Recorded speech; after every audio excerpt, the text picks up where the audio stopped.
adalah gembalaku, takkan kekurangan aku.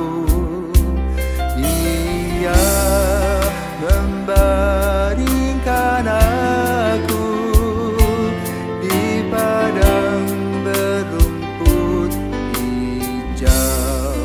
Saudara-saudara yang terkasih di dalam Kristus, selamat pagi. Salam jumpa lagi dalam Sabda Siap Saji. Sabtu 13 Januari 2024, hari biasa pekan pertama. Marilah kita berdoa. Dalam nama Bapa dan Putra dan Roh Kudus. Amin. Allah Bapa yang Maha Penyayang, Engkau telah mengurapi Yesus Kristus untuk menyampaikan sabda cinta kasih kepada manusia. Semoga dalam menghayati panggilan hidup ini, kami semakin menyerupai Putramu dalam mengasihi sama kami. Sebab Dialah yang hidup dan berkuasa bersama Dikau dalam persatuan Roh Kudus, Allah sepanjang segala masa. Amin. Tuhan bersamamu dan bersama rohmu. Injil Yesus Kristus menurut Markus, dimuliakanlah Tuhan. Markus bab 2 ayat 13 sampai dengan 17. Sekali peristiwa Yesus pergi ke pantai Danau Galilea dan semua orang datang kepadanya. Yesus lalu mengajar mereka. Kemudian ketika meninggalkan tempat itu, ia melihat Lewi, anak Alfeus, duduk di rumah cukai. Yesus berkata kepadanya, "Ikutlah aku." Maka berdirilah Lewi lalu mengikuti Yesus. Kemudian ketika Yesus makan di rumah Lewi, banyak pemungut cukai dan orang berdosa makan bersama dengan dia dan murid-muridnya, sebab banyak orang yang mengikuti dia. Waktu ahli Taurat dari golongan Farisi melihat bahwa Yesus makan bersama dengan pemungut cukai dan orang berdosa, berkatalah mereka kepada murid-muridnya, "Mengapa gurumu makan bersama dengan pemungut cukai dan orang berdosa?" Yesus mendengar pertanyaan itu dan berkata kepada mereka, "Bukan orang sehat yang memerlukan tabib, tetapi orang sakit. Aku datang bukan untuk memanggil orang benar, melainkan orang berdosa." Demikianlah sabda Tuhan. Terpujilah Kristus. Selamat pagi Rom. Selamat pagi Vicky. Maksud dalam Injil yang mengatakan mengapa Yesus mau duduk bersama orang berdosa itu maksudnya bagaimana? Selamat pagi para pirsawan dan Vicky. Pagi Rom. Kamu juga suka kadang-kadang makan bersama dengan temanmu? Suka apa? Suka cerita-cerita kalau saat makan. Suka cerita-cerita. Tetapi yang kamu temui adalah orang-orang yang sembarang saja atau orang-orang tertentu yang kamu suka? Orang-orang tertentu.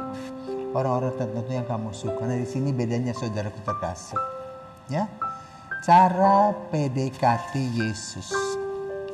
Ya. Menyapa hati orang dan tidak mengadili orang. Jadi dia duduk dan dia melihat respons. Mungkin sama seperti kamu toh. Kamu mempunyai teman, bagaimana dengan responsnya? Ya. Karena di dalam pergaulan juga ada teman, ada sahabat. Teman ya pagi-pagi, siang, tapi tidak dengan hati. Ya. Tetapi sahabat itu dengan hati. Mau lebih terbuka, mau lebih dekat. Nah, Yesus mengajak Lewi untuk lebih dekat dengan dia. Dia tidak memilih orang-orang yang tadi protes kepada dia kan. Dia biarkan saja. Karena itu Yesus menangkap hati orang. Bukan kedudukan orang. Ya. Kedudukannya itu pemungut cukai itu. Yang boleh dikatakan sebagai sampah masyarakat. Sebagai orang yang serakah. Koruptor.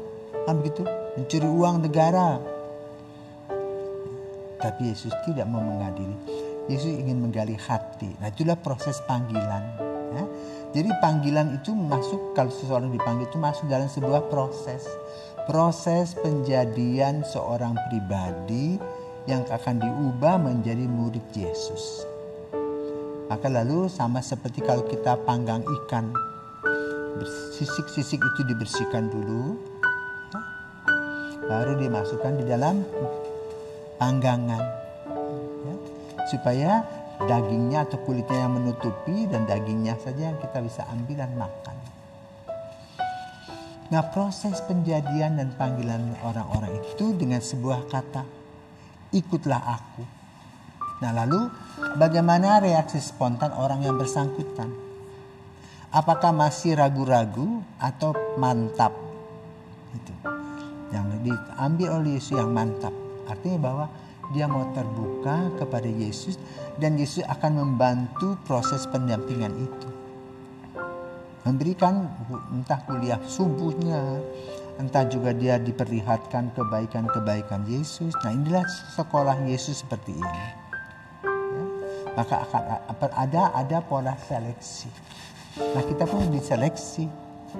Jadi boleh katakan kita juga bersyukur bahwa kita dipanggil oleh Tuhan Yesus menjadi pengikut Yesus. Tetapi masalahnya adalah apakah kita menjadi murid pasif atau aktif? Apakah kita hanya duduk-duduk saja di KTP saja cukup? Atau kita mau berpartisipasi dalam sekolah Yesus tadi? Melayani orang lain, mendengarkan sabdanya. Jadi proses itu membuat kita naik tangga dari waktu ke waktu, semakin mengenal Yesus lebih dekat.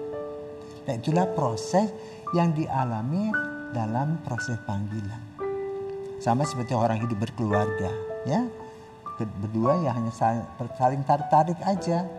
Tapi lama-lama setelah menikah, dalam proses jatuh bangun mereka betul bergulat, akhirnya merasa bahwa cocok, sudah bahagia. Demikian pula panggilan. Pertama, kita mendengarkan panggilan Yesus, undangan. Kedua, kita terbuka hati kita.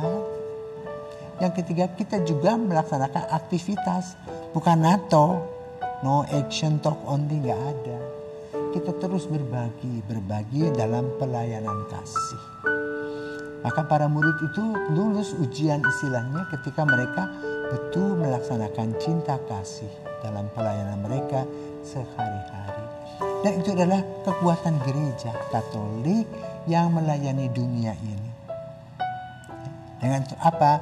Dengan ketulusan hati, dengan komitmen, dengan integritas, dengan kejujuran, dengan berbagi, berbelas kasih, dan saling support satu sama lain. Sehingga proses panggilan itu menjadikan orang semakin dewasa, semakin mengenal Kristus, dan orang yang betul-betul dipanggil merasa bahagia. Semoga kita pun juga memasuki proses yang tidak mudah, ya, tetapi kita ingin mencapai kebahagiaan di dalam Yesus. Seperti para murid yang dipanggil oleh Yesus, ikutlah aku, dan mereka menjadi penjala-penjala manusia. Tuhan senantiasa memberkati usaha-usaha kita setiap hari menjadi putra-putri Yesus dalam sekolah kehidupan Yesus. Selamat pagi, Tuhan memberkati.